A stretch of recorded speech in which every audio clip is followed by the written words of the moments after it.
अस्मद्गुरुभ्यो नमः। हरिः ओम्। वषट्ते विष्णवासा कृणोमि तन्मे जुषस्वशिपिविष्टहव्यम्। वर्धन्तु त्वा सुष्ठुतयो गिरो मे यूयं पात स्वस्तिभिः सदा नः। हरिः ओम्। श्रीमान् वेङ्कटनाथार्यः कवितार्किककेसरी वेदान्ताचार्यवर्यो मे सन्निधत्तां सदा हृदि। उपवीतिनमूर्ध्वपुण्ड्रवन्तं त्रिजगत्पुण्यफलं त्रिदण्डहस्तं शरणागतसार्थवाहमीडे शिखया शेखरिणं पतिं यतीनां तस्मै रामानुजार्याय नमः परमयोगिने। यश्रुतिस्मृतिसूत्राणामन्तर्ज्वरमशीशमत् सम्यङ्न्यायकलापेन महता भारतेन च उपबृंहितवेदाय नमो व्यासाय विष्णवे। तत्त्वेन यश्चिदचिदीश्वर तत्स्वभावभोगापवर्ग तदुपाय गतिरुदारः सन्दर्शयन्निरमिमीतपुराणरत्नं तस्मै नमो मुनिवराय पराशराय।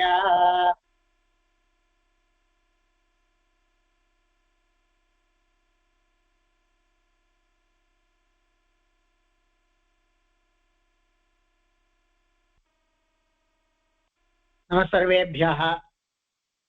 ராமச்சரித்திரம் ஒரு புராணம் அப்படின்னு சொன்னாலே பழைய வம்சங்களையும் எதிர்காலத்துல வரக்கூடிய வம்சங்களையும் பற்றி சொல்லக்கூடியதுங்கிறது புராண லட்சணத்துல சொல்லப்பட்டிருக்கக்கூடிய கணக்குல சூரிய வம்சத்தினுடையதான சரித்திரத்தை சொல்லிட்டு வரணும். அதுல மனுவை சொன்னார், இக்ஷ்வாக்குவை சொன்னார், இக்ஷ்வாக்குவினுடைய பிள்ளை சந்ததிகளை சொன்னார். அதுல மாந்தாத்தான்னு ஒருத்தன் வந்தான்னு சொன்னார். அந்த மாந்தாத்தாவுக்கு மேல சகரன்னு ஒருத்தன் வந்தான்னு சொன்னார். அந்த சகரனுக்கு மேல பகீரதன் கங்கையை எடுத்துட்டு பூமிக்கு வந்து பெரிய உபகாரத்தை பண்ணான். தன்னுடைய வம்சத்தவர்களுக்குமே கூட பெரிய உபகாரத்தை பண்ணி கொடுத்து போந்தான்னு சொன்னார். அந்த வம்சம் வளர்ந்துண்டு அதுக்கப்புறமா தசரதன் வந்தது. அந்த தசரதனுடைய பிள்ளையாக பெருமாள் அவதரித்தான். ரொம்ப சுருக்கமாக சுலபமா புரியுற மாதிரி ஸ்ரீமத் ராமாயணத்தினுடையதான சரித்திரத்தை ஒரு கிட்டத்தட்ட ஒரு 17-18 சூர்ணிக்கைகள் 20-22 சூர்ணிக்கைகளுக்குள்ள சொல்லி முடிக்கிறார். கத்திய வாக்கியங்களை சூர்ணிக்கைன்னு சொல்ற மாதிரி வழக்கம்.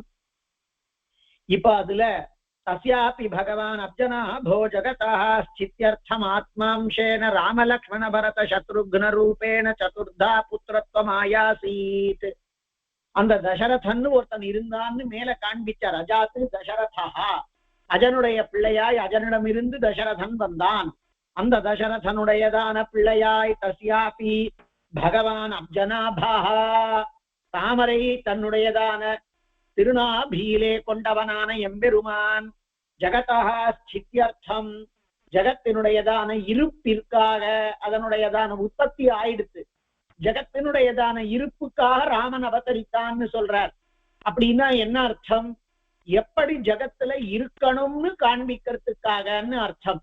இந்த ஜகத்துல வாழ வேண்டியவர்கள் எல்லாம் எப்படி தங்களுடையதான ஜீவிதத்தை நடத்த வேணும் என்பதை காண்பிப்பதற்காக வந்தவன் ராமன்.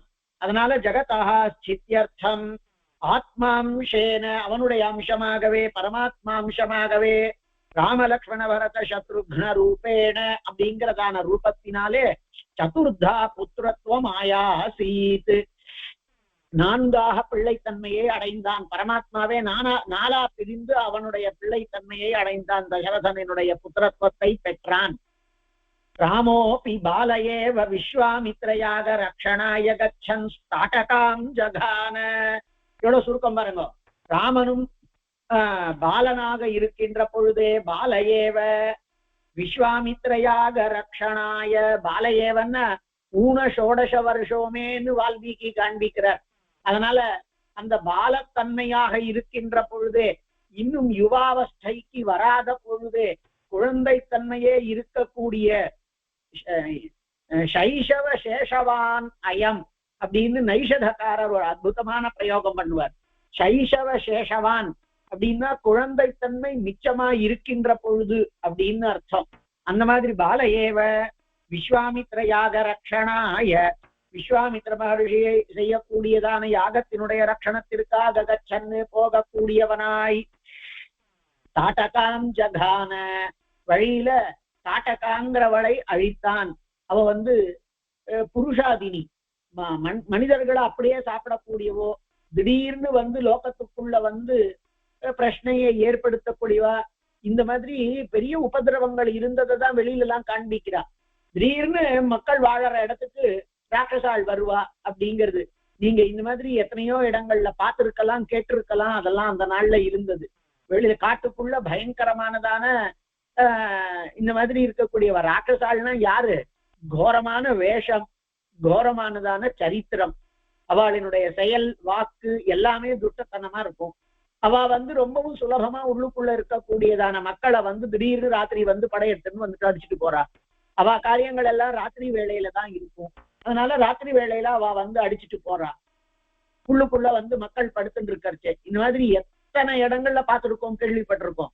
ராட்சசன்னா தனியான ஆசுரம். அதனாலதான் கீதையில ஆசுரம் பாவம் ஆபன்னாக. ஆசுரம் பாவம், அசுரன் அப்படின்னு சொன்னா அது ஒரு மனோநிலை. தேவத்துவம் அப்படின்னா பூமியிலேயே நல்ல குணங்களை எல்லாம் கொண்டு இருந்தான்னா தேவத்துவம். அப்படின்னா பிரகாசிக்கிறான், விளையாடுகிறான், ரமிக்கிறான். இவனிடத்திலே எம்பெருமான் ரமிக்கிறான், நல்லவர்கள் சந்தோஷப்படுகிறார்கள் அப்படிங்கிறதுனால தேவத்துவம். தேவத்துவத்துக்கு எதிர்த்தன்மை அசுரத்துவம். அசுரத்துவம் அப்படின்னு சொன்னா மனோவாக்காயங்களால எதிர இருக்கக்கூடியவனுக்கு கொஞ்சம் கூட வலிக்குமே, துக்கப்படுவானே அப்படிங்கிறதான எண்ணமே இல்லாமல் தான் அதனால சந்தோஷப்படக்கூடியவர்கள், அதுதான் ஆசுரம். அந்த மாதிரி தாட்டக்கைங்கிறவோ, அதனாலதான் அவள்லாம் இருந்திருக்கக்கூடிய இடங்கள் எல்லாம் ஜனஸ்தானம். நீங்க இன்னைக்கும் பார்க்கலாம். இந்த தண்டகாரண்யம் அப்படிங்கிறதான பெயர், தண்டகா ஃபாரஸ்ட் அப்படிங்கிற பெயர்ல இன்னைக்கும் அந்த சத்தீஸ்கர் ஏரியா அந்த இடத்துல இருக்கு. இன்னைக்கும் அங்க மாவோயிஸ்ட் எல்லாம் இருந்துட்டு இருக்கா. அவ வேற யாரும் இல்ல, இவாளினுடைய வம்சத்துல வந்தவாதான். அதாவது மக்களுக்கு நன்மை பண்றேங்கிற பெயர்ல இருந்தா அதுக்கு மாவோயிஸ்ட்னு பெயர், நக்சல்னு பெயர். அதே நேரத்துல தானே எல்லாத்தையும் எடுத்துட்டு கையில அடிச்சுட்டு வந்துட்டு இருந்தான்னாக்கா ஆசுராள்னு பெயர். தண்டகாரண்யம் அந்த உள்ள பக்கம் இருக்கக்கூடியதுக்கெல்லாம் ஜனஸ்தானம்னு பெயர். மக்கள் வாழற இடம் ஜனஸ்தானம். அங்க மக்கள் வசிக்கிறார். அதுக்கு உள்ள காடு. அந்த உள்ள காடுல இருக்கக்கூடியவாள் ராட்சசாள். ராட்சசாள்னா வேற யாரும் இல்ல, நம்மள மாதிரி கை கால் தான், நம்மள மாதிரியானதான மனோபாவம் எண்ணம் எல்லாம், நம்மள மாதிரியான மனசு எண்ணம். ஆனா மனசுக்குள்ள இருக்கக்கூடியதான எண்ணங்களினுடைய போக்கு இருக்கு பாருங்க, அதுதான் வித்தியாசமானது. அப்படி திடீர்னு வருவாளா. அவளை சொல்லும் பொழுதே புருஷாதினின்னு சொன்னா தாட்டக்காவ. சிந்துர சஹஸ்ர பிராணான்னர், ஆயிரக்கணக்கான யானைகளினுடைய பலமா அவ ஒருத்திக்கே தபஸ்னால. அவ ஒரு சுந்த கிளை நாம் பரிணீயதஸ்யாம் மாரீச்சனீச்சம் ஜனயாம் பபூவா. சுந்தங்கிறதான யக்ஷ சுகேதுர்கிருஹிண பிரசாதாத். சுகேதுன்னு ஒரு யக்ஷனுடைய பொண்ணு அவ. சுந்தங்கிறவனினுடையதான மனைவி அவ. சுந்த கிளை நாம் பரிணீய. அந்த சுந்தங்கிறவன் துஷ்டத்தனமே பண்ணிட்டு இருந்தான். அந்த துஷ்டத்தனம் பண்றவனுடைய மனைவியா போய் சேர்ந்தா இவளுக்கு வசதியா போயிடுது. இன்னைக்கும் அந்த மாதிரி அரசியல் சம்பந்தம் இருக்கக்கூடிய எத்தனை பேர் தாட்டக்கா மாதிரி இருக்கா பாருங்க, எத்தனை பேர் சுந்தன் மாதிரி இருக்கா பாருங்க. சுந்தன் தாட்டக்கா நல்ல தாம்பத்தியம், ரெண்டு பேருமே துஷ்டாள். அந்த மாதிரி இன்னைக்கும் எத்தனையோ பேர் இருக்கா பாருங்க. அதெல்லாம் நடக்கக்கூடியது. நமக்கு புராணங்கள்ல சொல்லி இருக்கக்கூடியது எதுவுமே மித்தாலஜி இல்லாதது, நடக்காததுங்கிறது இல்ல. அன்னைக்கு இருந்ததனுடைய சேஷம்தான். அன்னைக்கெல்லாம் ரொம்பவும் சிரமப்பட்டு இருந்தா. இன்னைக்கு கொஞ்சம் அவள் அளவுக்கு அவளுக்கு தபஸ் இல்லை. இவாள்லாம் மாத்தி மாத்தி தபஸ் பண்ற அளவுக்கு பண்ணிட்டு இருந்தா. இன்னைக்கு இருக்கிறது நல்ல வேலையா தபஸ் இல்லை. அதனால நாம ஏதோ குழைச்சுட்டு இருக்கோம். ஆனா அதுக்கேத்த மாதிரி நம்மளுக்கும் அவளுக்கு சாப்பம் கொடுக்கக்கூடிய அளவுக்கு தபஸ் இல்லை. நம்ம வெறுமை பேசிட்டு இருக்கோம். அப்படி கச்சன்னு தாட்டகாம் ஜகான யஜ்ஞ ரட்சணத்திற்காக போக வழியில தாட்டகையை அழித்தான், கொன்றான். ஜகான யஜ்ஞேக மாரீச்சன் இஷு வாதாஹதம் சமுத்திரே சிக்ஷேப. யஜ்ஞத்துல அந்த மாரீச்சன் அவ அம்மாதான் இவோ. அந்த குடும்பமே அப்படிப்பட்டது. சுந்தன் சுந்தோபசுந்தாள் மாதிரி இருக்கா அப்படின்னு பெரியவாள்லாம் சொல்ற வழக்கம். சுந்தன் உபசுந்தன் ரெண்டு பேர் பிராத்தாக்கள். அந்த மாதிரி யாராவது கெடுதல் பண்றதையே பண்ணிட்டு இருந்தான்னா அவளை சுந்தோபசுந்தாள் மாதிரி இருக்கான்னு சொல்லுவா. மாரீச்சம் இஷு வாதாஹதம் சமுத்திரே சிக்ஷேப. யாகத்தை முடித்து யாகத்திலே யஜ்ஞேச்ச மாரீச்சம் இஷுஹஸ்தம் இஷுவாதாஹதம் தன்னுடைய அம்பிலேந்து தோன்றியதான காற்றினாலே அடிக்கப்பட்டவனாய் சமுத்திரே சிக்ஷேப அவனை சமுத்திரத்திலே தூக்கி அடித்தார். சிக்ஷேப தூக்கி அடித்தார். சுபாகு பிரமுகாம்ச்ச க்ஷயம் அனயத்து சுபாகு முதலியவர்களை க்ஷயம் அனயத்து அழியுமாறு செய்தார். தர்சன மாத்திரேனைவ அகல்யாம் அபாபாம் சகார தர்சனத்தினாலேயே அகல்யை அபாபாம் சகார இவர் பார்த்தாராம். இவர் பார்ப்பதிலேயே அதாவது இவர் வந்தார். அவருடையதான கவி ஒருத்தர் சொன்னார். என்ன சொன்னார்னா, பெருமாளினுடையதான திருவடி படல திருவடியினுடையதான மண் துகள் பட்டுதுங்கிறது நமக்கு பிரசித்தமானது இல்லையா? அத ஒரு கவி சொல்றார். போஜ ராமாயணம் போஜ சம்புன்னு இருக்கு, அவர் காண்பிக்கிறார். ரொம்ப அற்புதமான ஸ்லோகங்கள். துக்கே சுகே ச ரஜயேவ பபூவ ஹேதுஹு தாத்ருக்விதே மஹதி கௌதம தர்ம பத்னியாக. லோகத்திலேயே நடக்காதது பாருங்க. என்னன்னா, இப்போ ஒரு விஷயம் நம்மளுக்கு துக்கத்தை கொடுக்கறது அப்படின்னு சொன்னா அதுக்கு மாற்ற ஒண்ணு பண்ணா துக்கம் போயிடும், சுகம் வரும். இப்போ நம்மளுக்கு ஏதோ ஒண்ணு மிளகாவை கடிக்கிற மாதிரி ஆயிடுத்து அப்படின்னு சொன்னா அதுக்கு அது துக்கத்தை கொடுக்கறது. அப்போ அதுக்கு மாற்றா இருக்க வேண்டியது மிளகாவா இருக்க முடியாது. அப்ப ஆனா இந்த கவி என்ன சொல்றாரு சமத்காரமா, இந்த அப்படிப்பட்ட பெரிய பெருமையை கொண்டதான கௌதமரினுடைய மனைவியான அகல்யா தர்ம பத்னியான அகல்யாவினுடையதான பெரிய துக்கத்திற்கு காரணமாகவும் அத்தியந்த ஆனந்தத்திற்கும் காரணமாகவும் ரஜஸே அமைந்தது. அது எப்படி சுவாமி, ஒரே விஷயமே துக்கத்திற்கும் காரணமாகும் ரஜஸே, அதுவே எப்படி ஆனந்தத்திற்கும் காரணமாகவும்? ஒரே வஸ்துவுக்கே துக்கத்தைக்கும் ஆனந்தத்திற்கும் காரணமாக ஆகும் தன்மை லோகத்துல வராதே. அதுக்கு மாற்றுதானே வேணும். உடனே நாம வெள்ளத்தை வாயில போட்டுக்கணும், மிளகாவை கடிச்சிட்டோம்னா இல்லையா? தீர்த்தத்தை பண்றோம். சுபாகு பிரமுகாம்ச்ச சொல்லலாம். சுபாகு பிரமுகாம்ச்ச க்ஷயம் அனயத்து. அப்போ துக்கம் சுகம் ரெண்டுத்துக்குமே காரணமாக எப்படி அமைந்தது அப்படின்னா அவர் சமத்காரமா காண்பிக்கிறார். என்ன அப்படின்னா, யஸ்மாத் குணேன ரஜசா விக்ருதிம் கதாசா. அவோ நல்ல ஒரு உத்கிருஷ்டமான குணவதி. ஆனா அவள் மனசுல ரஜஸ்ங்கிற குணமா வந்தது. அந்த ரஜோ குணம் வந்துதான். அந்த ரஜோ குணத்தினால விகாரம் அடைஞ்சது அவளுடைய மனசு. யஸ்மாத் குணேன ரஜசா விக்ருதிம் கதாசா. ரஜோ குணத்தினால அவள் மனசுல விகாரம் ஏற்பட்டது.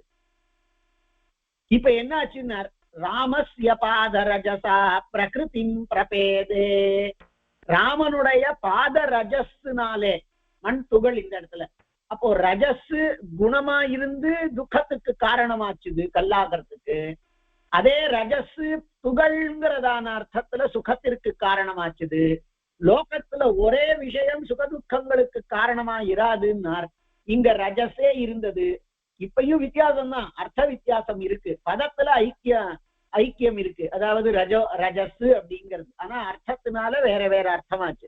அப்படி பெரியவாளெல்லாம் அற்புதமா காண்பிச்சா. ஒரு கவி ஒருத்தர் நம்ம பட்டர் சாதிச்சார் அப்படின்னு சொல்லாரு. அதுல ஆர்த்தத்ராண பராயண ஸ்தோத்திரம் அப்படின்னு, நீங்க லோகத்துல பெருமாள் ஒருத்தந்தான் சேவிக்கத்தக்கவன் அப்படின்னு சொல்றார். எதனால சுவாமி அப்படி சொல்றீங்கோ அப்படின்னா, சேவிய ஸ்ரீபதி ரேகையேவ ஜகதாம். ஏன் இப்படி சொல்றீங்க, பெருமாள் ஒருத்தந்தான் சேவிக்கணும்னு அப்படின்னார். ஏதே அபவன் சாட்சினாக, அதுக்கு 6 சாட்சி இருக்கா பாருங்கோ அப்படின்னார். யார் யாரு? பிரஹ்லாதஸ்ச விபீஷணஸ்ச கரிராட், கரிர யானை, கரிராட் பாஞ்சால்யஹல்யா துருவா. இப்படி 6 பேர் நம்மளுக்கு லோகத்துல உதாரணங்களா இருந்து காண்பிக்கிறா. பெருமாள் ஒருத்தந்தான் சேவிக்கணும், சேவிக்கத்தக்கவன். அதுல ஒவ்வொன்றுத்தையும் வர்ணிச்சுட்டே வருவார். அதுல அகல்யாவுடையதான இடம் சொல்லும் பொழுது அற்புதமா காண்பிக்கிறார்.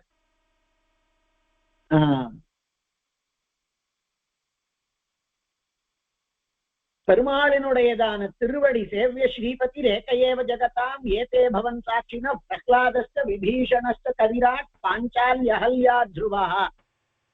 இந்த 6 லட்சணங்கள் இருக்கு பாருங்கோள் அப்படின்னு சொல்லி ஒவ்வொன்றுத்தையும் காண்பிச்சுட்டே வர்றார்.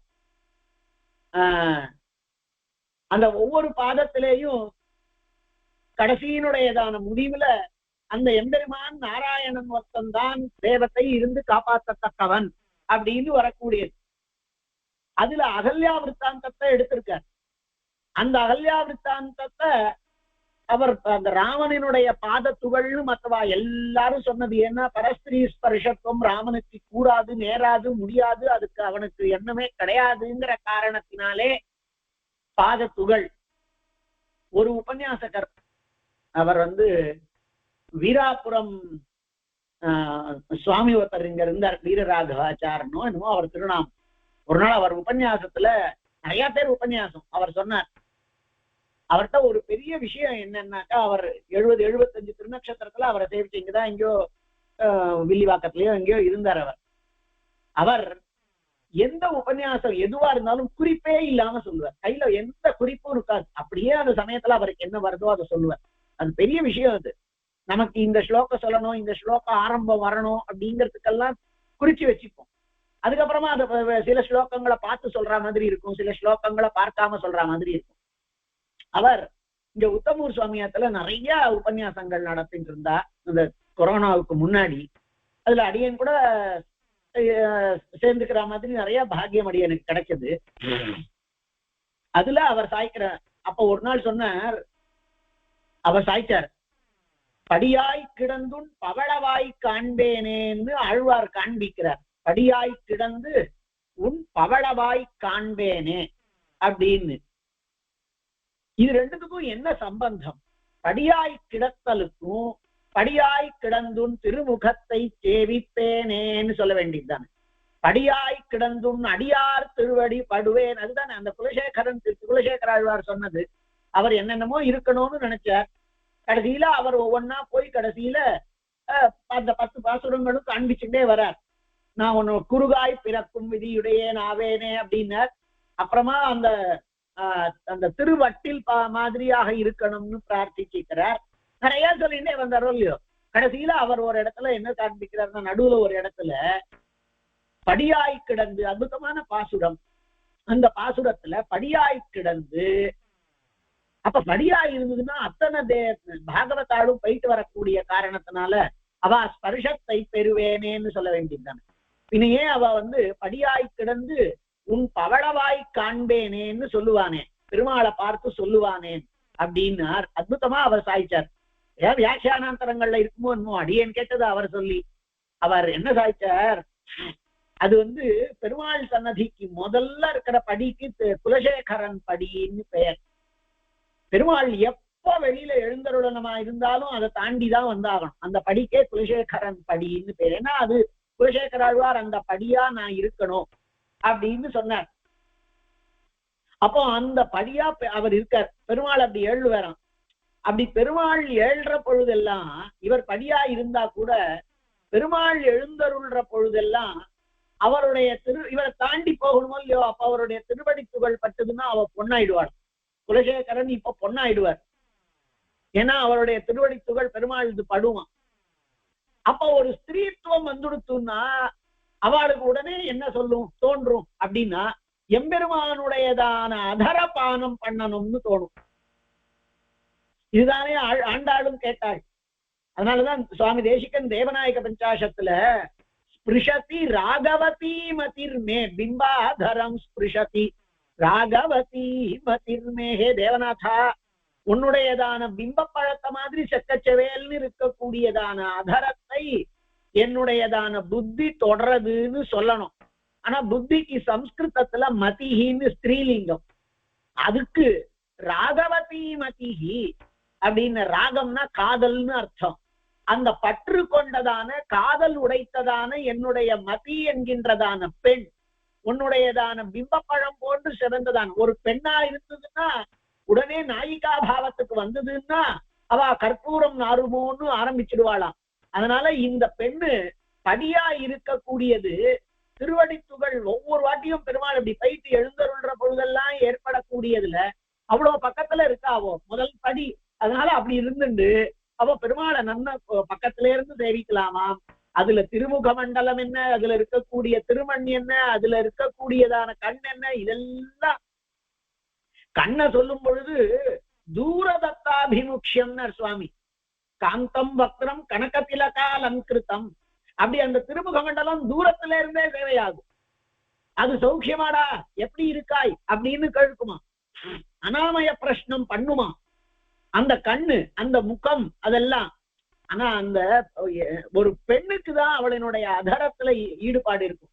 அதனால படியாய் கிடந்து உன் பவளவாயின்னு காண்பிச்சுட்டார் கவி, அதாவது குலசேகர ஆழ்வார்னர். அப்படி அவளுக்கு துகளாலே ஏற்பட்டதான பெருமை, பெருமாளினுடைய திருவடி துகள் அது நம்ம பேர்ல பட்டுது அப்படின்னு சொன்னா, வேதஸ்வஹஸ்த லிখিতাனி துரக்ஷராணி, நம்ம தலையில பிரம்மா எழுதி இருக்கக்கூடியதான அந்த கெடுதலான தவறான எழுத்துக்கள் எல்லாம் கூட அழிஞ்சு போயிடும். விலயம் பிரயாந்தி, இதெல்லாம் தேவநாயக பஞ்சாசத்திலே இருக்கக்கூடியது.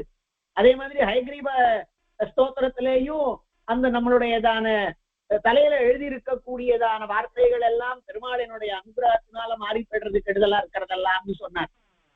ஆனா இந்த இடத்துல இவ்வளவு நேரம் சொன்னது எதுக்குன்னார், இங்கோ ரஜஸ்ன்னு சொல்லல.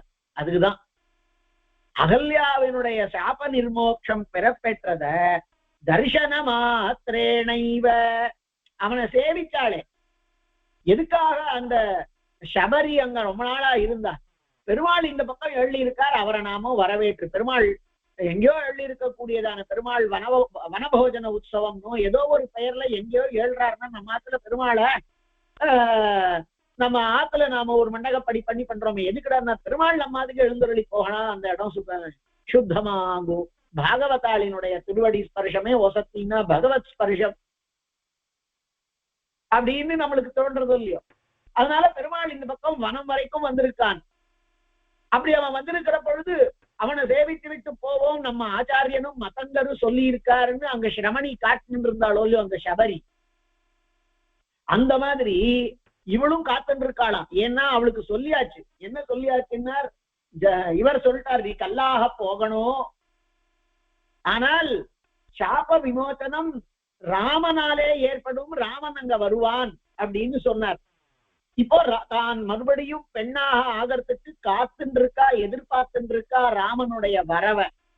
அவன் அங்க வரான்னு தெரிஞ்ச பொழுதே இவ உள்ளுக்குள்ள கல்லு, அதுக்கு அப்பவே சைத்தன்யம் வந்துடுத்தான் உள்ளுக்குள்ள.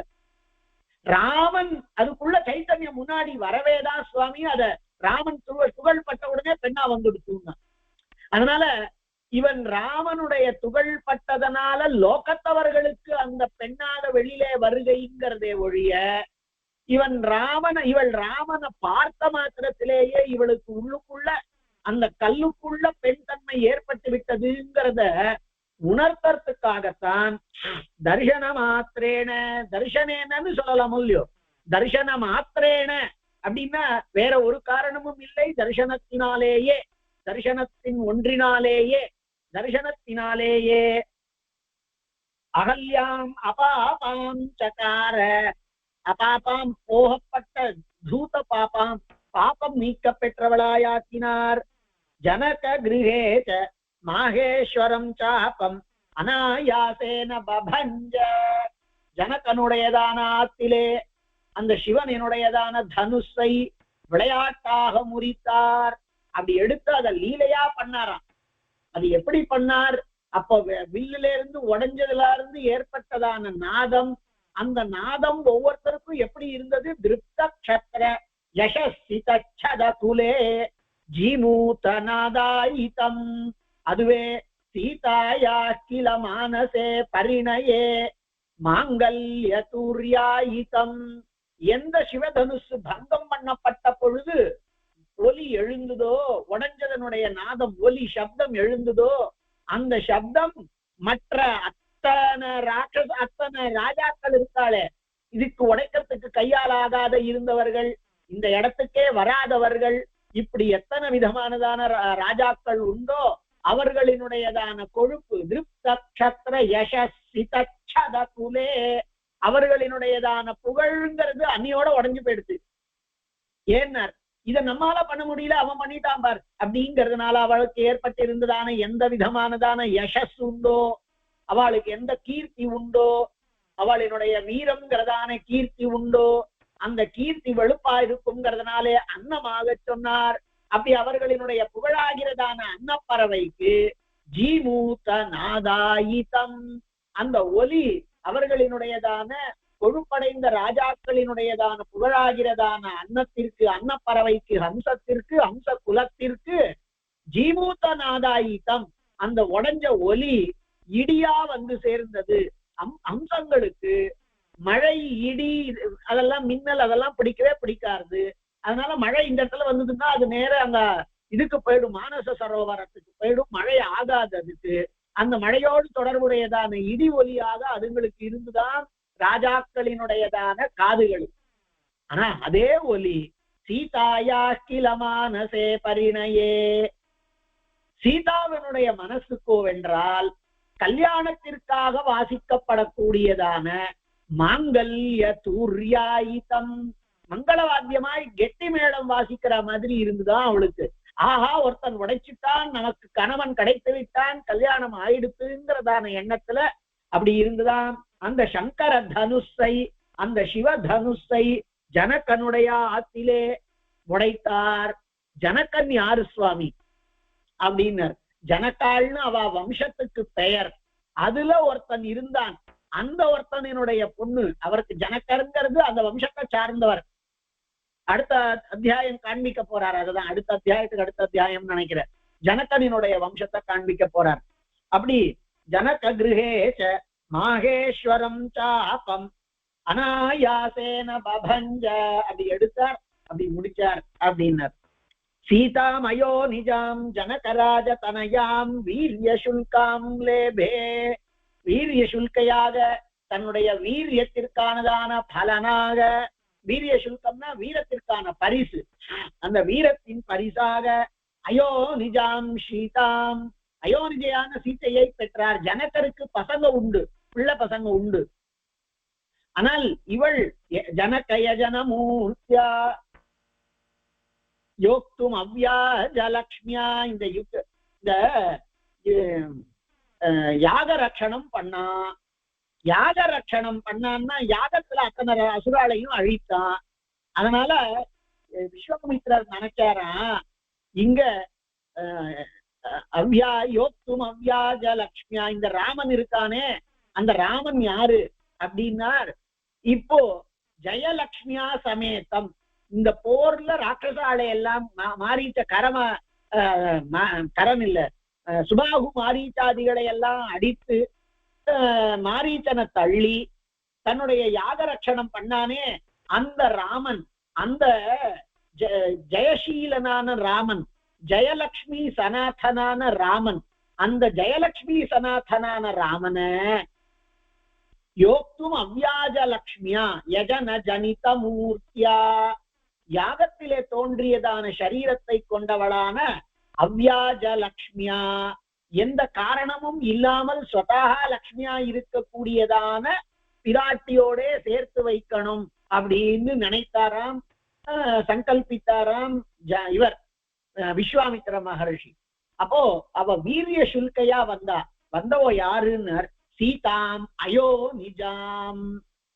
அயோனிஜாம் எந்த விதமான யோனி சம்பர்க்கமும் இல்லாமல் ஸ்வதஹா எழுந்தவள். அப்படிப்பட்டதான சீதாவை வீரிய சுல்கமாக பெற்றார். ஜனகராஜ தனயாம் வீரிய சுல்காம் லேபே. மேல சகல க்ஷத்ரிய க்ஷயகாரிணம் அசேஷ ஹைஹய குல தூமகேது பூதம் ச பரசுராமம் அபாஸ்த வீரிய பலாவலேபம் சகார. இதெல்லாம் நமக்கு தெரியல, ஆனா எல்லா கவிகளும் பெருமையா சொல்லிட்டு இருக்கா. அதாவது திருசப்த கிருத்வாக ஒரு பரசுராமன் பேரை கேட்டா நடுங்குவாளாம் எல்லா ராஜாக்களும். ஏன்னர் கத்திரியன்னா அவருக்கு அவ்வளவு தூரம் வெறுப்பு. அப்போ அந்த கல்யாணத்தை முடிச்சுண்டு மாட்டு பொண்களோட கூட அப்படி நன்னா மங்களகரமா திரும்பி வந்துட்டு இருக்கார் ஜனக மகாராஜா. கரெக்டா அவருடைய அயோத்தியினுடையதான வெளியில அவ்வளவு தூரம் வந்தாச்சு. அந்த இடத்துல பார்த்தா எதிர வந்து நிக்கிறார் பரசுராமன். அவரை பார்த்த உடனே வெலவெலத்து போயிட்டாரா அவர். மகர்ஷே அபி சுகம் அப்படின்னு கேட்கிறாராம் அவரை பார்த்து, சௌக்கியமான்னு. ஆனா அவருக்கு என்ன எண்ணம் அப்படின்னார், இதாவது சுபமான இந்த வேளையில ஆத்துக்குள்ள ஊருக்குள்ள போய் அதுல நன்னா எல்லாருமாக சேர்ந்து வரவேற்கணும். ஊர்ல வரவேற்று அதுக்கப்புறமா அங்க சபைக்குள்ள நுழையணும். அந்த அரண்மனைக்குள்ள நுழைந்து சுகமா இருக்க வேண்டிய வேளையில இப்படி கல்யாணம் பண்ணிட்டு வரக்கூடிய வேளையில தன்னுடைய பையன் இருப்பானா மாட்டானா, க்ஷத்ரியனை அழிக்கக்கூடியவர் வந்துட்டாரேங்கிறதான பயம். இவர் சௌக்கியமான்னு கேட்டாராம். அவருக்கு எவ்வளவு தூரத்துக்கு க்ஷத்ரியாள்லாம் ஆகாதுன்னு பாருங்க. அதை எப்படி எழுதினார் போஜராஜன்? அத தசரதவாணீம் தாமஸ்ருண்வன் பிரசன்னாம். அத தசரதவாணீம் தாம் அஸ்ருண்வன். அந்த தசரதனுடைய வார்த்தைய காதுலயே கேட்கல. ஒரு மகாராஜா இவ்வளவு பெரியதான கீர்த்திமான், இந்திரனாலே சங்கரந்தனேன விஹிதாசன சம்பிபாகா. இந்திரனே பாதி ஆசனத்தை கொடுக்கக்கூடியவன். இந்திரன்லாம் ஆசனத்தை கொடுப்பானா? அந்த அளவுக்கு பெருமை கொண்டவன். அவன் வந்து கேட்கிறான். அவன் கேட்ட வார்த்தைய காதுலயே வாங்கிக்கலையா, அதை கண்டுக்கவே இல்லையா. என்ன சுவாமி இதெல்லாம் அப்படின்னா அவர் காதுல விழுந்திருக்காது. இல்லாட்டி தசரதரை போய் கண்டுக்காம இருப்பாரான்னு நாம நினைக்க போறோம் என்று கவி சொன்னார். அவர் சௌக்கியமா சுவாமி, சௌக்கியமா ரிஷே அப்படின்னு கேட்ட வார்த்தை தெளிவா இருந்துதான். அத தசரதவாணீம் தாம் அஸ்ருண்வன் பிரசன்னாம். தெளிவா கேட்டார். நாம கேட்கலன்னு ஆயிடக்கூடாது, அந்த கோபம் வந்து அதுக்காக சண்டை ஆரம்பிச்சிடக் கூடாதுன்னு எண்ணம் அவருக்கு. அதனால தசரதர் தெளிவா, மகர்ஷே அபி சுகம், சுகமா எப்படி இருக்கீங்கன்னு சத்தமா கேட்கிறார். தெளிவா கேட்கிறார். கோபம் இல்லாம மனசு நன்னா சாந்தமா இருக்கா மாதிரி வச்சுண்டு கேட்கிறார். ஆனா அவர் எவ்வளவு தூரத்துக்கு இவர் பேர்ல அவரை ஒரு பொருட்டாவே மதிக்கலன்னா அதை கேட்காமையே இருப்பார். பிருகுபதி ரிதமூச்சே பிரஸ்ரிதம் ராமபத்ரம். அவர் அந்த சமயத்துல வினயத்தோட வணக்கத்தோட இருந்தானா ராமன். அந்த ராமனிடத்திலே சொன்னார். என்ன சொன்னார்னா, ஜீர்ண சாபாத்த கீர்த்தேஹே அவஜிகவிஷுராசம் ஜீர்ண சாபாத்த கீர்த்தேஹே. இந்த உடைஞ்சு போன, ஏற்கனவே ஒரு இடத்துல உடைஞ்சு போனதான வில்ல உடைச்சு பெரிய பெருமைன்னு பெருமை வாங்கி வந்துட்டு இருக்கே, உன்னுடையதான தோர்மதம் கார்முகேஸ்மின், இந்த வில்லுல உன்னுடையதான தோல் வலியை காண விரும்புகின்றேன்னு சொன்னாராம். ராமன் அப்படி பிரஸ்ரித்தனா இருந்தாராம். அவர் பயப்படல, அப்படி வினயத்தோட இருந்தாராம். அதுக்கப்புறமா என்ன நடந்ததுன்னு கவி வர்ணிக்கிறார். அந்த வில்ல வாங்கினார் ராமன். தன்னுடைய வில் தனக்கு வந்து சேர்ந்து அதுல நான் ஏத்தற. நான் ஏத்தினா என்ன நடக்கிறது? இப்படி இருந்ததான அந்த விஷ்ணு தனுஷ் நான் ஏத்தனா அதை வளைக்கணும். இப்படி வளைச்சார், அந்த வில்ல வளைச்சார். இந்த வில்ல வளைக்க முடியாமதான் எல்லாரும் திண்டாடிட்டு இருக்கா. அத வளைக்கச்சே சிவதனுசு உடஞ்சே போயிடுது. இப்போ அந்த வில்ல வாங்கினாரா. தாவுபௌ ச பிருகுவம்ச சம்பவௌ சாபதண்ட ஜமதக்னி சம்பவௌ பிரஹ்வபாவம் அவலம்ய கேவலம் ராகவார்பித குணௌ பபூவது. என்னமா எழுதியிருக்காரு இந்த ஸ்லோகங்கள்லாம், கல்லு கல்லா அத்தியுத்தமா. அந்த பதங்கள்ல இருக்கக்கூடிய ஸ்லேஷையினுடையதான மகாத்மியம் என்ன, அந்த பதங்களினுடையதான மத ஸ்லேஷ வரணுங்கிறதுக்காக சில பேர் கட்டுவான பதங்களை எல்லாம் வைப்பா. அப்படி இல்லாம ரொம்ப சுலபமா வெறும் சின்ன சின்ன பதங்கள்ல ஸ்லேஷைய காண்பிக்கிறார். அந்த வில்ல வாங்கினானா ராமன். தாவுபௌச்ச ரெண்டுமே எப்படி இருக்குன்னார், பிருகுவம்ச சம்பவௌ. பிருகு இது ரெண்டுமே, அதாவது வில்லை கொடுத்தவனும் வில்லும், வில்லை கொடுத்தவன் பரசுராமன், வில்லு, இது ரெண்டுமே பிருகுவம்ச சம்பவம். அவன் பிருகு வம்சத்திலே பிறந்தவன் பரசுராமன், பார்கவன், அதனால அவனுக்கு திருநாமம். இதுவானா வம்ச சம்பவம், வம்சம்னா மூங்கில், பிருகு வம்ச சம்பவம், அந்த ரெண்டுமே பிருகுவிடம் இருந்தும் மூங்கிலிடம் இருந்தும் தோன்றியதான இந்த ரெண்டும் சாப, அது ரெண்டும் என்னன்னு சாபதண்டஜ மதக்னி சம்பவம். இது ரெண்டுமே ராவனிடத்துக்கு வந்தவுடனே பிரஹ்வபாவம் அவலம்பிய கேவலம், அவனுக்கு எதிர இப்படி பிரஹ்வமாக, பிரஹ்வம்னா வளைந்ததாக, வினயத்தோடு கூடியதாய், பிரஹ்வபாவம் அவலம்பிய வினயத்தோடு வினயத்தன்மையோடு கூடியதாய், கேவலம் ராகவார்பித குணவ். இப்ப நாம என்ன பார்த்தோம், ஜமதக்னி ஜாமதக்னியனாகிறதான பரசுராமன் வரச்சே ரொம்பவும் பயந்து நடுங்கினார் தசரதன். இவன் இப்படி நிக்கிறான், ராமன் இப்படி வினயத்தோடு கேட்கிறான். பிரஸ்ரிதம் ராமபத்ரம் இப்ப சொன்னமோ இல்லையோ, ராமன் அப்படி வினயத்தோட இருந்தான். ஆனா இப்போ அந்த வில்ல ராமன் வாங்கின உடனே அந்த பிருகுவினுடையத்திலிருந்து தோன்றினதும் இந்த வம்சத்திலிருந்து தோன்றினதுமான அவரும் இந்த வில்லும் வளைஞ்சு போயிடுது. இவன் எப்ப வில்ல வளைச்சுட்டானோ அப்போ அவருடைய கர்வம் பங்கமாயிடுது. யாரும் வளைக்க மாட்டாததுன்னு நினைச்சிட்டு இருந்தாரோ இல்லையோ, அவரும் கொஞ்சம் இப்போ வணங்க ஆரம்பிச்சுட்டாராம். அதனால ராகவார்பித குணூபூவ, ரெண்டுமே பிரஹ்வபாவம் அவலம்பிய கேவலம், ரெண்டுமே வளைந்து போனதாய், அந்த வில்லும் அந்த பரசுராமனும் வளைத்தலை, அதாவது அவர் விஷயத்துல ஒடுங்கி போனவராய், கர்வம் பங்கம் பண்ணப்பட்டவராய், வில் விஷயத்துல இப்படி நிமிர்ந்ததான வில்லு இப்படி வளைஞ்சது. அதனால பிரஹ்வபாவம் அவலம்பிய கேவலம். இப்ப என்ன ஆயிடுச்சுன்னார், அதுக்கு மேலதான் அழகு இந்த ஸ்லோகம். ராகவார்பித குணௌ பபூவது, ராகவனிடத்திலே கொடுக்கப்பட்ட, ராகவனாலே கொடுக்கப்பட்ட குணமுடையவைகளாய் இந்த ரெண்டும் ஆயின. குணங்கிற சம்ஸ்கிருத வார்த்தைக்கே நல்ல குணத்துக்கு தான் பெயர், இல்லாட்டா அதுக்கு துர்குணம்னு சொல்லணும்.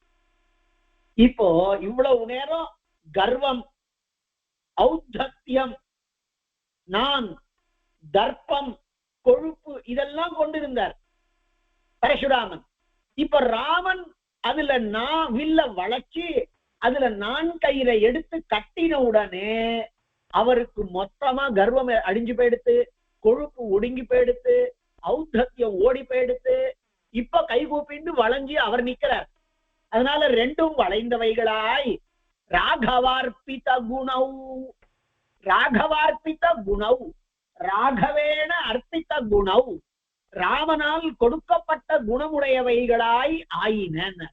என்ன சுவாமி அர்த்தம்னார், ராமனால் கொடுக்கப்பட்டதான குணம்னா அந்த வில்லுல ஒரு கயிறு கட்டி வச்சிருக்கோமே, அந்த நான் கயிறு, அதுலதானே அம்ப வச்சு விடுவா, அந்த நான் கயிறுக்கு குணம்னு பெயர். இப்போ அந்த வில்ல வளைச்சு அதுல குணத்தை ராமன் கொடுத்தான், அதாவது குணத்தை நான் கயிற்றை கட்டினான், ஏற்றினான். ராமனால் கொடுக்கப்பட்ட குணம் நான் கயிறை உடையதாய் அந்த வில்லு ஆச்சு. அந்த மாதிரி அவன் பண்ண உடனே இவருக்கும் ராகவார்பித குணராயிட்டார், ராமனாலே கொடுக்கப்பட்டதான நல்ல குணத்தை உடையவராய். இவ்வளவு நேரம் இப்படி இருந்தவர் இப்ப இப்படி வளைஞ்சு நிக்க ஆரம்பிச்சார். அதனால ராமனால் ஊட்டப்பட்டதான நல்ல குணத்தை உடையவராக ஆனார் அப்படின்னு அவர் அடித்தாராம். அடுத்த ஸ்லோகம் இன்னும் அழகா சொன்னார் சுவாமி. ராமன் கைப்பட்ட உடனே அவர் அடுத்த ஸ்லோகத்துல சொல்றார், ராமன் கைப்பட்ட உடனே நேர நிமிர்ந்து நிறுந்தது பாருங்க அந்த வில்லு, அது வளைஞ்சு இருந்து வளைஞ்சிட்டு, இவ்வளவு நேரம் நேரம் இருந்தது வளைஞ்சிடு. ஆனா இவ்வளவு நேரம் வக்கரமா துஷ்டமா இப்படி நின்றுட்டு இருந்தாரோ இல்லையோ, அதாவது வக்கரமா இருந்தார் பாருங்க. ரிஜுதா வக்ரதாம் பிராப வக்ரதா பீதார்ஜவம், இவர் வக்கரமா இருந்தாரோ இல்லையோ. இப்ப முதல் ஸ்லோகத்துல ரெண்டு பேரும் இப்படி இருந்தா ரெண்டு பேரும் வளைக்கப்பட்டார்கள்னு சொன்னார். அடுத்த ஸ்லோகத்துல சொல்றார், நேர இருந்தது வளைஞ்சது வில்லு, வளைஞ்சு கோணலா, எண்ணங்கள்ல கோணலா, குணங்கள்ல கோணலா இருந்ததான ரிஷி இப்போ நேராயிட்டார். அதனால வக்ரதாபி ததார்ஜவம், வக்ரமாக இருந்த ரிஷி, அதாவது பரசுராமன் நேராயிட்டார். நேர இருந்ததான வில்லு வளைக்கப்பட்டதாக ஆச்சினர். கவிகள் என்னமா எழுதுறா பாருங்க. அதாவது ஒரே விஷயம், அவர் 2 பேருமே இப்படி இருந்தா வளைச்சதுன்னு சொன்னார். இப்போ வளைஞ்சது நிமிர்ந்தது, நிமிர்ந்தது வளைஞ்சதுன்னு சொன்னா அதெல்லாம் அவளுடைய மேதா விலாசத்தினால, எம்பெருமான அனுகிரகம் இல்லாம, ஹயக்ரீவ கட்டாட்சம் இல்லாம, ரிஷித்தன்மை இல்லாம எழுத வராதுங்கிறதுனாலதான் அவ காண்பித்தா. இப்படி பாலகாண்டத்தினுடைய கதையை காண்பிக்கிறார். சகல க்ஷத்ரிய க்ஷயகாரிணம், அத்தனை க்ஷத்ரியர்களினுடையதான அழிவிற்கும் காரணமாயிருந்தவரான அசேஷ ஹைஹய குல தூமகேது பூதம், ஹைஹய குலம் முழுவதையும் அழிப்பதற்கு ஒரே தூமகேத்துவாயிருந்தவரான பரசுராமம் அபாஸ்த வீரிய பலாவலே பஞ்சகார, அவருடையதான மொத்த கொழுப்பும் வீரிய பல அவலேபம். மகாவீர சரித்தம்னு ஒரு நாடகம் பவபூதி மகர்ஷி எழுதினது, பவபூதி மகாகவி எழுதினது. அதுல அவர் சொல்றாராம், நான் வந்துட்ட இனிமே ஒரு ஸ்லோகம் அவர் சொல்றார். இந்த ராவணன் ஏதோ உபரோதம் பண்ணிட்டு இருக்கான் பிராமணாள் எல்லாம் அப்படின்னு, பிராமணால ரட்சணம் பண்றவரான். அதனால இங்க பரசுராமன் இருக்கேன் அப்படின்னு சொல்லுங்கன்னு ஒரு ஸ்லோகம் எழுதுற, வெறும் அனுஷ்டுப் ஸ்லோகம், நான் இருக்கேன்னு சொல்லுங்க அப்படின்னாராம். அந்த மாதிரி அவ்வளவு அவலேப்பம், அவ்வளவு கர்ப்பம். ராவணன் என்ன எத்தனை தலை இருந்தா என்ன, எனக்கு எதிர நிக்க முடியுமா அப்படிங்கிறதான எண்ணம். அதனால பரசுராமம் அபாஸ்த வீரிய பல அவலேபம், அவருடைய வீரியம், அவருடைய பலம், அவைகளினாலே ஏற்பட்ட அவலேபம் கொழுப்பு, அதையெல்லாம் அபாஸ்த விரட்டப்பட்டதாக ஆக்கினார். அபாஸ்த வீரிய பல அவலேபம் சகார, போக்கடிக்கப்பட்டதான வீரியம் பலம் அவைகளாலே எழுந்த கொழுப்புடையவராய் அவைகளை எல்லாம் பண்ணிட்டு, அதுக்கப்புறமா ஸ்ரீமத் ராமாயணம் அவர் ஒரு பில்ல விட்டு அந்த இடத்துக்கு போன்னு சொன்னார். அவர் கேரளாவுக்கு போனார். அதனால அது காட் ஜோன் கண்ட்ரின்னு சொல்றாங்கிறதெல்லாம் நாம சொல்றோம். அதனால வீரிய பலாவலேபம் சகார, அப்படி அவருடையதான கொழுப்பை அடக்கினார். பித்ருவச்சன இதுவரைக்கும் பாலகாண்டத்தினுடைய சரித்திரம். பித்ருவச்சனாச்ச அகணித ராஜ்யாபிலாஷா பிராத்ருபார்யா சமேதா வனம் பிரவிவேஷ. பித்ருவச்சனாத் அப்பாவினுடைய வார்த்தையினாலே, அகணித ராஜ்யாபிலாஷா, ராஜ்யாபிலாஷத்திலே கொஞ்சம் கூட நாட்டமற்றவனாய், பிராத்ரு பாரியா சமேதா, தன்னுடைய பிராத்தா லக்ஷ்மணனோடையும் பாரியாவோடையும் கூடியவனாய், வனம் பிரவிவேஷ, காட்டை அடைந்தான். இதெல்லாம் அப்படி வருமா எழுதிட்டார் ஸ்ரீமத் ராமாயணத்துல. அவ்வளோ இருக்கு, காட்டுக்கு நான் போகணும்னா அவ வரேன்னா அவ வர வேண்டாம்னா அவ்வளோ இருக்கு. இது எல்லாவற்றையும் சொன்னார். இன்னும் எத்தனையோ ஸ்லோகங்கள், எத்தனையோ கவிகள் ராமாயணத்தை எப்படியோ அனுபவிச்சிருக்கா. அத்தியுத்தமா பிரதிமா நாடகம்னு ஒரு நாடகம் பாசமாக கவி பண்ணது. என்னமா கேட்கிறான் அதுல, தாத்தேத நூர்ணமயிதர் சத்தியம் அவே க்ஷமானே, என்னமா கேட்கிறான் அதெல்லாம் ஸ்லோகங்கள் எல்லாம். அப்படி அப்பாவுக்காக சத்யாத் குரும் அலோபயன்னு விவேஷ தண்டகாரண்யம் பிரத்யேகம் ச சதாம் மனஹான் காளிதாசன். எதுக்குடா காட்டுக்கு போனான் அப்படின்னா, ராமனுக்கு தெரியாத ஒரு நான் தான் ராஜாவா இருப்பேன் அப்படின்னு ராமன் சொன்னானா யாரால மறுக்க முடியும்? அவனுடைய சொத்து அது, அவனுக்கு வந்திருக்கக்கூடிய தாயாதமா வந்திருக்கிற சொத்து. அது மாத்திரம் இல்ல, ஊரெல்லாம் ராமன் ராமன் சொல்லிட்டு இருக்கான். அது அப்படியே கழுக்கிறார். சம்பு ராமாயணத்துல சொல்றார், தசரதன் கழுக்கிறான், என்னுடைய பையனுக்கு ராஜ்ய பரிபாலனம் பண்றதுக்காக பட்டாபிஷேகம் பண்ணி வைக்கணும்னு நினைக்கிறேன். ராஜ்ய பிரதானிகளை எல்லாம், மந்திரி பிரதானிகளை எல்லாம் கூப்பிட்டு கழுக்கிறான். உடனே அவ எல்லாரும் சொல்றான், முதல்ல அந்த காரியத்தை பண்ணுங்க அப்படின்னு. தசரதன் மனசுல ஒரு சின்ன ஒரு ஒரு ஒரு மன ஓட்டம், என்னடா அது, இத்தனை வருஷம் நாமும் அந்த மனுவினுடையதான பாதமாறாம ராஜ்யத்தை பரிபாலனம் பண்ணிருக்கோம். ரகுவம்சத்துல காளிதாசன் சொல்லுவான், ரேகா மாத்திரம் அபிக்ஷுண்ணாத் ஆமனோர் வர்த்மனப்பரம். மனுவி காலத்திலிருந்து ஒரு துளி கூட மாறாம ராஜ்யத்தை பரிபாலனம் பண்ணிட்டு இருக்கோம். அவ்வளவு சரியான வழியில நாம பண்ணிட்டு இருக்கோம்.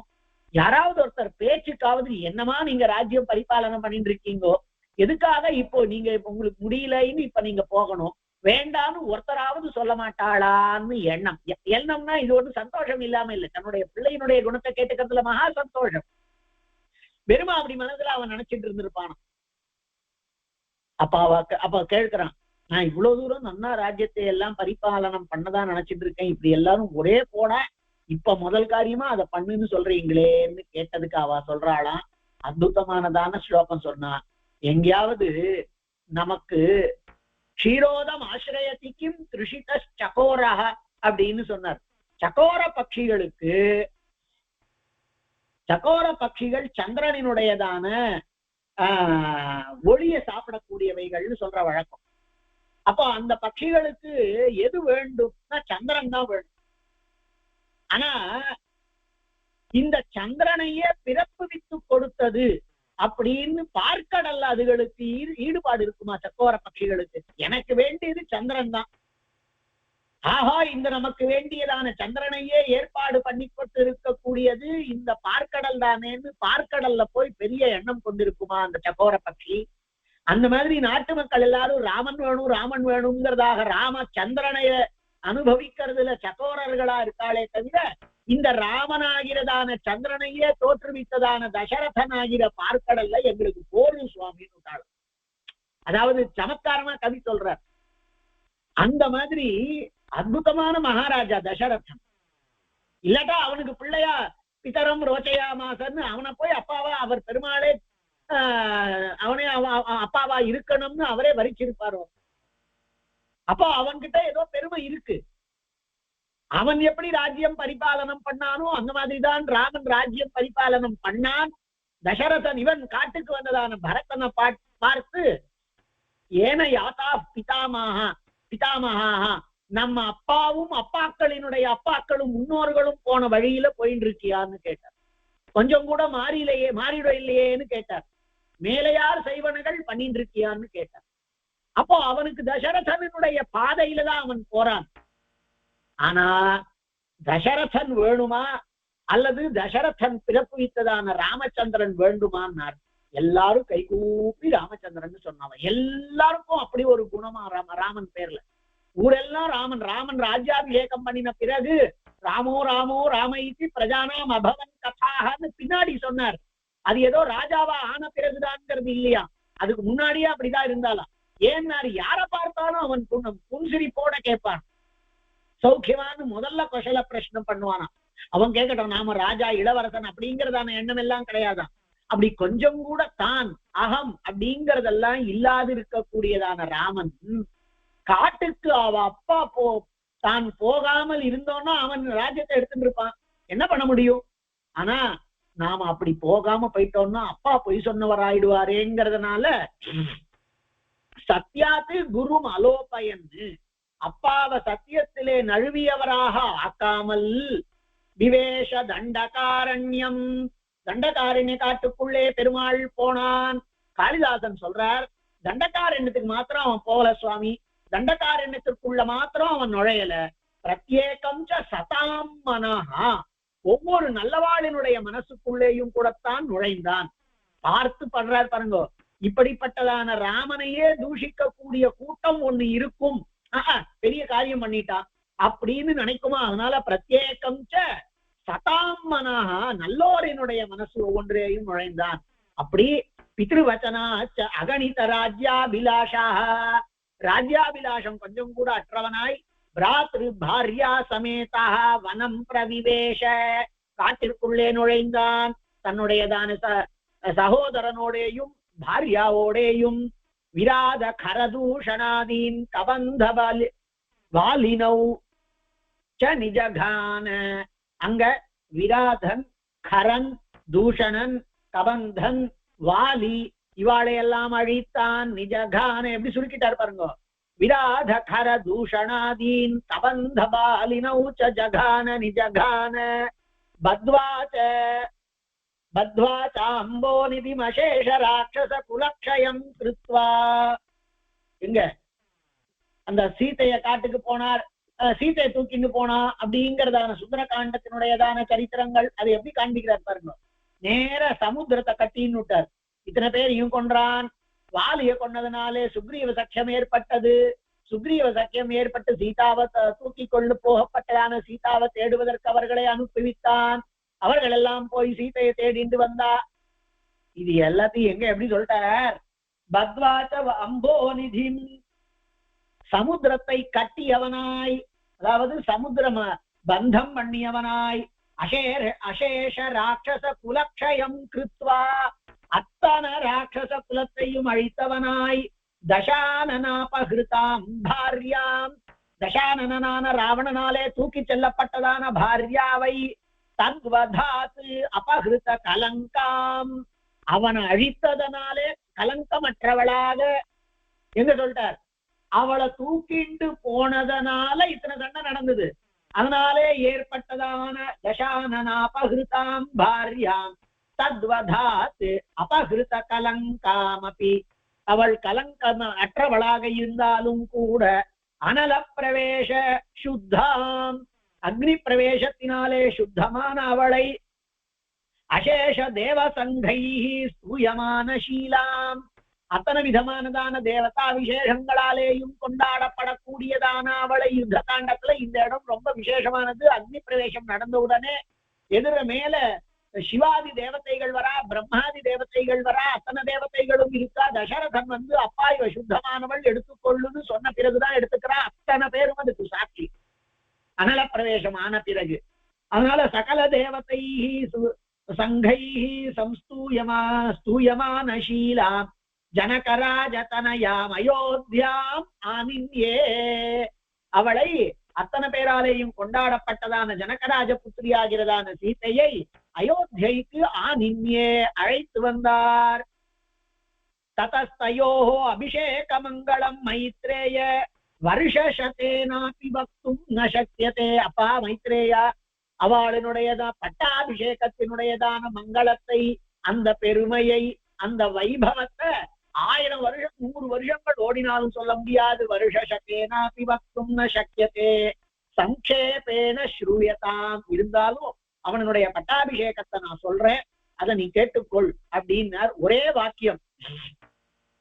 லக்ஷ்மண பரத சத்ருக்ன விபீஷண சுக்ரீவாங்கத ஜாம்பவத் தனுமத் பிரபிருதிபிஹி, இத்தனை பேராலேயும் அந்த லிஸ்ட் போடுற. லக்ஷ்மணன், பரதன், சத்ருக்னன், விபீஷணன், சுக்ரீவன், அங்கதன், ஜாம்பவான், ஹனுமான் முதலியவர்களினாலே சமுத்புல்லவதனை, பெருமாளினுடைய பட்டாபிஷேகத்தினாலே மகிழ்ந்த மனசுடையவர்களாய் நல்ல தெளிவான திருமுகத்தை கொண்ட இவர்களாலே சத்திர சாமராதி யுதை, ஒருத்தன் சத்திரத்தை வச்சுருக்கான், ஒருத்தன் சாமரத்தை வச்சுருக்கான், ஒருத்தன் பாத்திரத்தை வச்சுருக்கான், ஒருத்தன் அதெல்லாம் வச்சுக்கிறதுக்கு சிறந்த பாத்திரமானான். இப்படி எல்லாம் சத்திர சாமராதி யுதை சேவியமானா, அவர்களாலே கொண்டாடப்படுபவனாய் தாசரதீஹி, அந்த பெருமாளாகிறதான தசரதனுடைய குமாரன், பிரம்மேந்திராக்னியம நிருதி வருண வாயு குபேர ஈசான பிரபிருதிபிஹி சர்வாமரைஹி, அஷ்ட திக்பாலகர்களாலேயும் இந்திரோ வன்னி பித்ருபதி நைருதோ வருணோ மருத்து குபேர ஈசாங்கிறதான 8 தேவதைகள், 8 திசை காவலர்கள், அவர்களினாலே பிரபிருதிபிஹி சர்வாமரைஹி, அவர்களாலேயும் சர்வ அமரைஹி, அத்தனை தேவதைகளாலேயும் வசிஷ்ட வாமதேவ வால்மீகி மார்க்கண்டேய விஸ்வாமித்ர பரத்வாஜ அகஸ்ய பிரபிருதிபிர் முனிவரைஹி, வசிஷ்டர் என்ன, வாமதேவர் என்ன, வால்மீகி என்ன, மார்க்கண்டேயர், விஸ்வாமித்ரர், பரத்வாஜர், அகஸ்யர், ஜாபாலி முதலியவர்களினாலே முனிவரைஹி, அவர்கள் எல்லாருமே சேர்ந்து என்ன சுவாமி பண்றாள்னால் ரித்யஜு சாமாதர்வ அதர்வைஹி சம்ஸ்தூயமானா, அந்த ரித்யஜு சாமா தர்வங்களாலே கொண்டாடப்படுபவனாய் நிருத்ய கீத வாத்தியாத்ய அகில லோக மங்கள வாக்கியைஹி, நர்த்தனம் என்ன, பாட்டுக்கள் என்ன, பல வகைப்பட்ட மங்களமான வாத்தியங்கள் என்ன, இப்படிப்பட்டதா மக்கள் பேசக்கூடிய வாக்கியங்கள் மங்களகரமானது என்ன, இப்படி அத்தனை விதமான மங்கள வாக்கியைஹி வீணா வேணு மிருதங்க பேரி பட சங்க காகல கோமுக பிரபிருதிபிஹி சுனாதைஹி, அங்க என்னென்ன வாத்தியங்கள் வச்சுருந்தாள் தெரியுமா?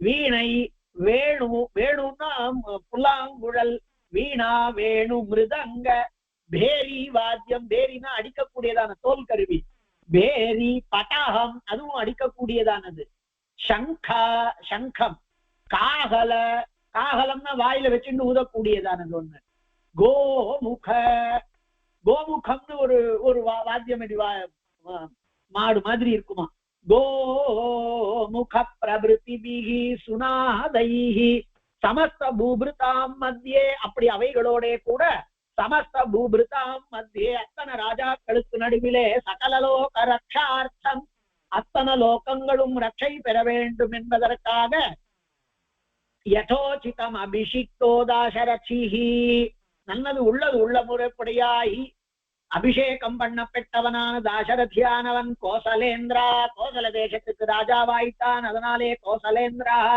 ரகுகுல திலகோ, யாரவன்?